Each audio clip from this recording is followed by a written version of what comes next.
सुप्रभात छात्रों, आप सभी छात्र कैसे हैं?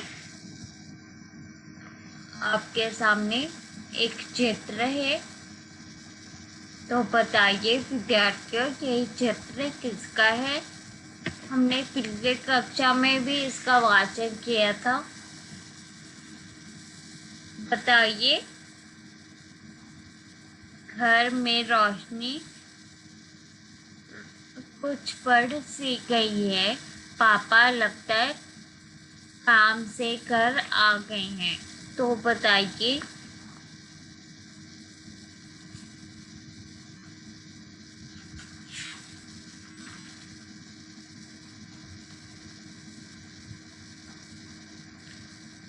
आपने सही बताया कि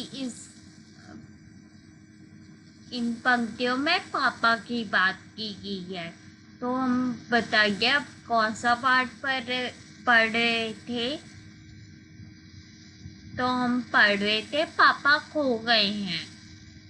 पापा खो गए, जो कि आपकी पाठ्य पुस्तक में एक पाठ है। तो हम गद्यांश का वाचन करते सभी सभी सभी हाँ हाँ देखो न वहाँ वह लड़की नाच करने लगती है। पेड़ खंबे से धीरे, थोड़ी देर में वह भी आ जाएगा। खंबा कौन? पेड़ वह वही दुष्ट आदमी, वह बच्चे उठाने वाला खंबा। सचमुच कौवे से उसके आने का वक्त हो गया है। कौवा किसके? खंबा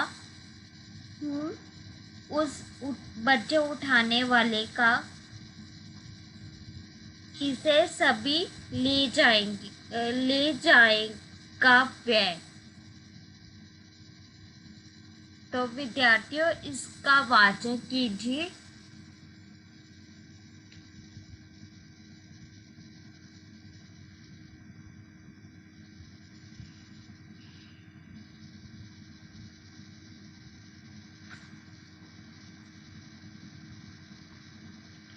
तो आपने वाचन कर लिया है, तो इसके कठिन शब्दों को रेखांकित कीजिए।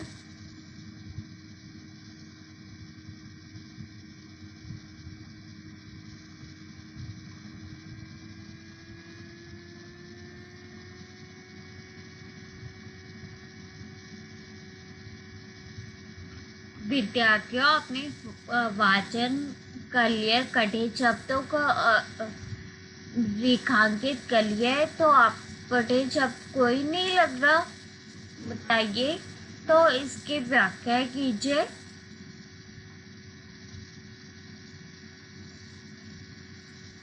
तो मैं इसकी व्याख्या बताती हूँ कि वह खंबा पेड़ से कहते कि अब कहते उस बच्चे उठाने वाले का, दुष्ट आदमी का, जो कि बच्चे उठाता रहा, उसका समय हो गया है, वो आने वाला है। ठीक है विद्यार्थियों, तो मैंने आपके लिए कुछ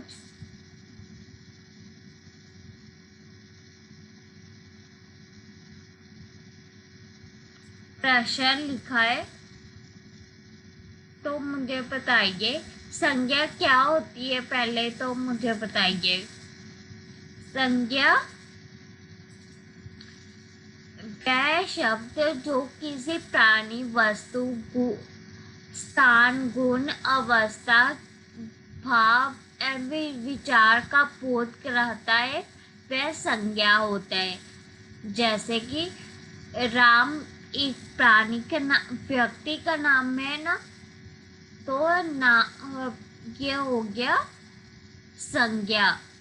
कबूतर भी किसी पक्षी का नाम है ना, तो ये संज्ञा हो गया। कंप्यूटर कंप्यूटर एक वस्तु का नाम है ना, तो वो भी संज्ञा हो गया। ईमानदारी, ईमानदारी एक गुण है, तो ये भी संज्ञा हो गया। संज्ञा 5 प्रकार के होते हैं: व्यक्तिवाचक, जातिवाचक, समूहवाचक, द्रव्यवाचक और भाववाचक। किसी व्यक्ति की विशेष नाम को व्यक्तिवाचक कहते हैं, जैसे कि नई दिल्ली, राम, कोलकाता, नरेंद्र मोदी, रामायण, होली, ये सभी व्यक्तिवाचक हुए। और जातिवाचक संज्ञा वह संज्ञा होती है जिसके लिए व्यक्ति, वस्तु या स्थान का बोध ना होकर पूरे जाति या पूरी श्रेणी का बोध हो, उसे हम जातिवाचक कहते हैं। जैसे मोबाइल, स्कूल, अस्पताल, लड़का, ये सभी जातिवाचक हुई। समूहवाचक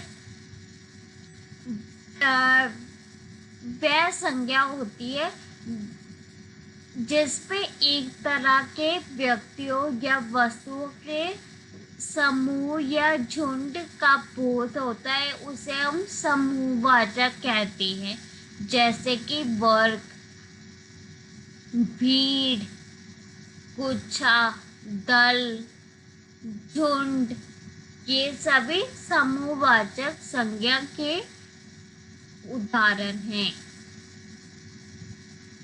द्रव्यवाचक, द्रव्यवाचक मतलब पदार्थ। आपको नाम से पता लग रहा हो कि द्रव्य मतलब पदार्थ, जिसे कोई पदार्थ का बोध हो, उसे हम द्रव्यवाचक संज्ञा कहती हैं। जैसे कि सोना, चांदी, तेल, पेट्रोल, ये सभी द्रव्यवाचक हैं। भाववाचक, जिससे कोई भाव का पता चले, जैसे कि ईमानदारी, खुशी, सच्चाई, ये सभी भाव हैं, तो ये हो गया भाववाचक संज्ञा।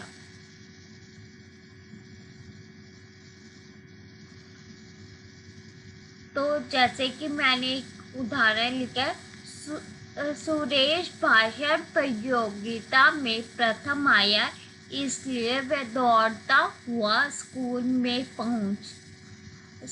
से घर पहुंचा।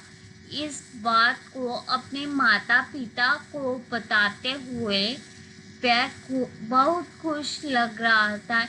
इन पंक्तियों में सुरेश और माता पिता व्यक्तिवाचक है, स्कूल और घर स्थान है, और खुश मतलब एक तरह का भाव है। ठीक है विद्यार्थियों। और दूसरा है, चिड़िया बहुत सुंदर है। इस वाक्य में सुंदर एक भाव हो गया और चिड़िया जातिवाचक। ये पूरे समूह के लिए प्रयोग किया जाता है शब्द।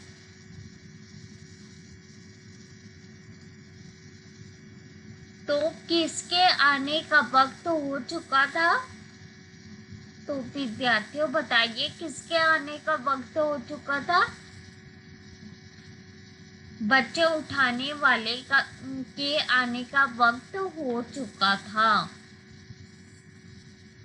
तो हम अगले गद्यांश का वाचन करते हैं। Letter box. बाप रे, तब फिर क्या किया जाए? खंबा, कुछ तो करना ही पड़ेगा। पेड़, लेकिन क्या? पोस्टर पर बनी नाचने वाली लड़की आती है। लड़की और वह दोनों मिलकर नाचने लगती हैं। सभी दाद देते हैं। नाच खूब रंग में आता है। सभी भाग लेते हैं, पर बीच में ही एक दूसरे के कान में कुछ कुसर फुसर कर कुसर कुसर फुसरते हैं, पुण्य नाचते हैं, दांत पीते हैं। तभी वह दुष्ट आदमी आता है। देखते ही सब निस्तंभ नाचने वाली। तो विद्यार्थियों, इसका वाचक कीजिए।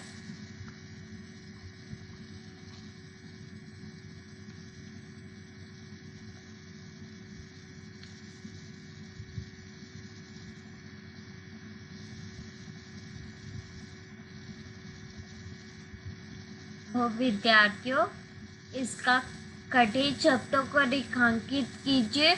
अगर आप कठिन शब्द नहीं लग रहा तो आप इसकी व्याख्या कीजिए।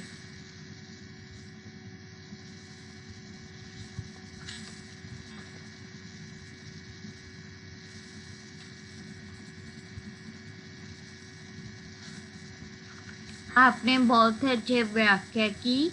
अब मैं बताती हूँ। सभी नाचते हैं। लेटर बॉक्स, खंबा, लड़की सभी नाचती हैं। तभी बीच में एक दुष्ट आदमी आ जाता है जो कि बच्चे उठाता है। ठीक है विद्यार्थियों, तो मैंने आपके लिए माँ का पर्यायवाची शब्द लिखने के लिए कहा है। तो यहाँ पे लिखिए माँ का पर्यायवाची शब्द और चिड़िया का। माँ का पर्यायवाची शब्द हुआ मैया, माए, माता, जननी।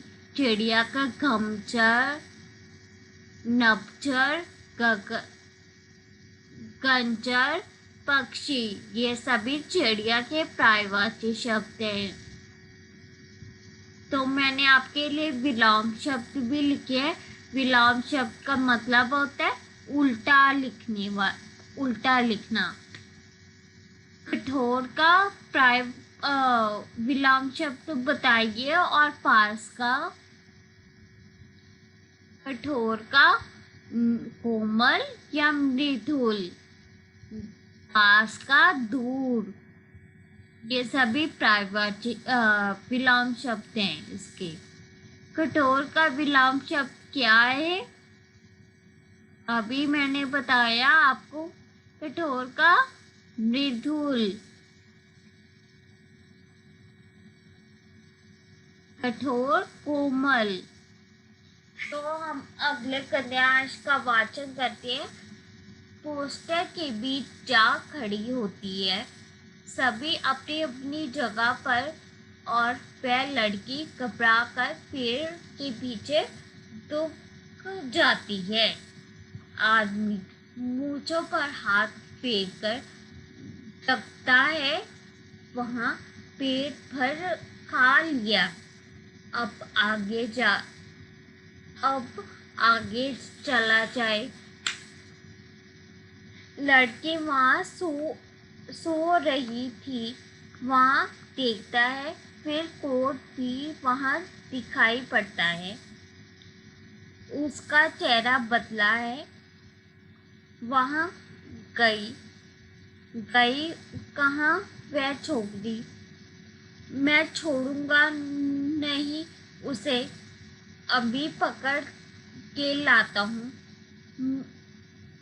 मुझे चकमा देती है। ढूंढने लगता है पेड़, खंबा, लेटर बॉक्स, पोस्टर। इन सब के बीचों बीच लपटक जगह कर लड़की बेचने का प्रयत्न करती है। और वह दुष्ट आदमी पीछे पीछे होते होते सभी वस्तुएं सकते उसके रास्ते में आने लगती है। उस छोटी लड़की का संघर्षण करने लगती है। धीरे धीरे सारे क्रम का वेग बढ़ने लगता है। जैसे ढोलक या तबले की ताल भी मिल जाती है। लड़की किस किसी भी तरह उस दुष्ट आदमी के हाथ नहीं लगती। वह एकदम से कौवा चिल्लाता है। तो विद्यार्थियों, इसका वाचन कीजिए।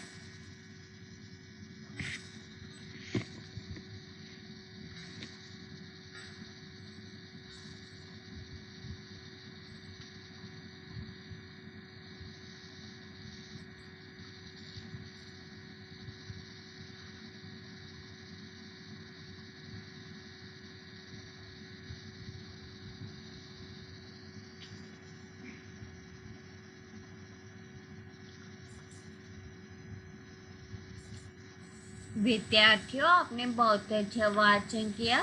तो इसके कठिन शब्दों को रेखांकित कीजिए। तुबक मतलब छिप। तो विद्यार्थियों, आपको कठिन शब्दों के अर्थ पता चल गए, तो व्याख्या कीजिए।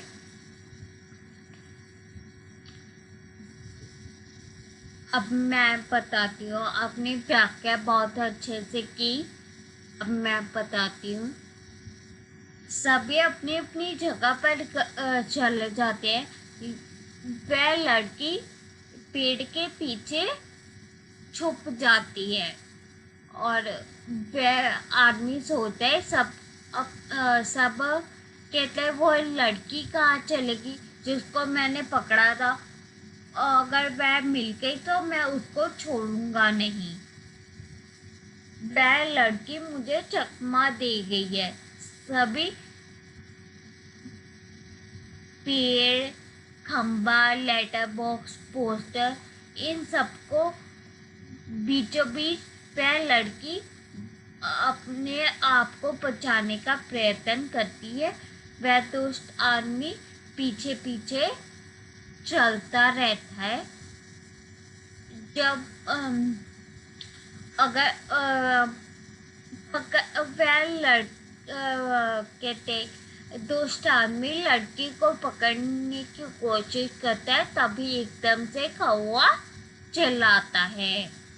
ठीक है विद्यार्थियों, आपको समझ में आ गया?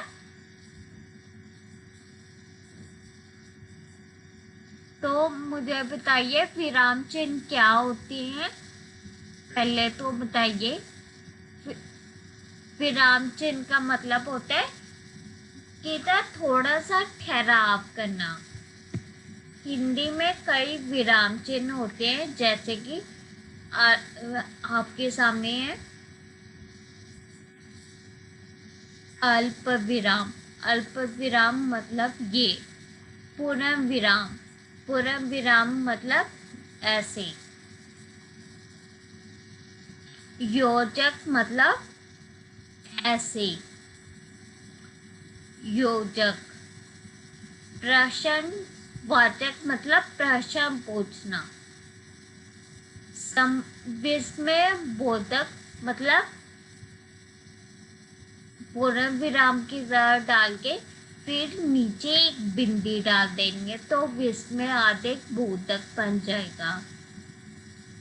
ठीक है विद्यार्थियों, अवतरण मतलब ऐसे। हम कहते ऐसे ऐसे नहीं डाल देते वाक्य के अंत में, तो उसका मतलब होता है अवतरण। तो विद्यार्थियों, आपको मैंने विराम चिन्ह बता दिए, तो मुझे एक प्रश्न का उत्तर दीजिए। खंबा, पेड़, लेटर बॉक्स सभी कहाँ पर खड़े थे? खंबा, पेड़, लेटर बॉक्स सभी समुद्र के किनारे पर खड़े थे। तो आपके लिए यह एक एक्टिविटी है, इसको मिलान करिए।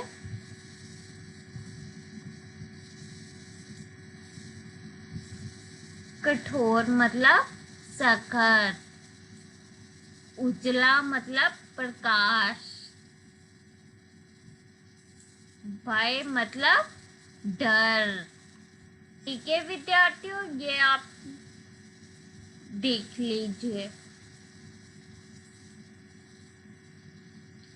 तो आज हमने कहते पापा खो गए पाठ का वाचन किया। इस पाठ का नाम पापा खो गए हैं और लेखक का नाम विजय तेंदुलकर जी हैं। और चिड़िया का पर्यायवाची शब्द है नभचर, घनचर, पक्षी। ये सभी चिड़िया के पर्यायवाची शब्द है। तो मुझे पहले प्रश्न का उत्तर दीजिए। इस पाठ का नाम और लेखक का नाम इनमें से क्या है? दादी माँ, शिव प्रसाद सिंह, हिमालय की बेटियां, नागार्जुन, मिठाई वाला भगवती वाजपेयी, पापा खो गए हैं विजय तेंदुलकर। तो इसका सही उत्तर है पापा खो गए हैं विजय तेंदुलकर जी। चिड़िया का पर्यायवाची शब्द बताइए। चिड़िया का पर्यायवाची शब्द होता है पक्षी।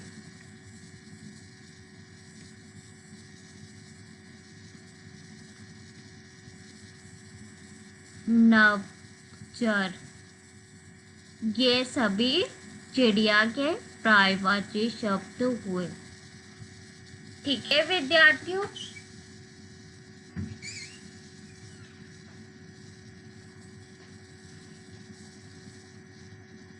तो ये आपका गृह कार्य है। ये सभी छात्र अपनी कॉपी पे नोट कर लीजिए। धन्यवाद विद्यार्थियों।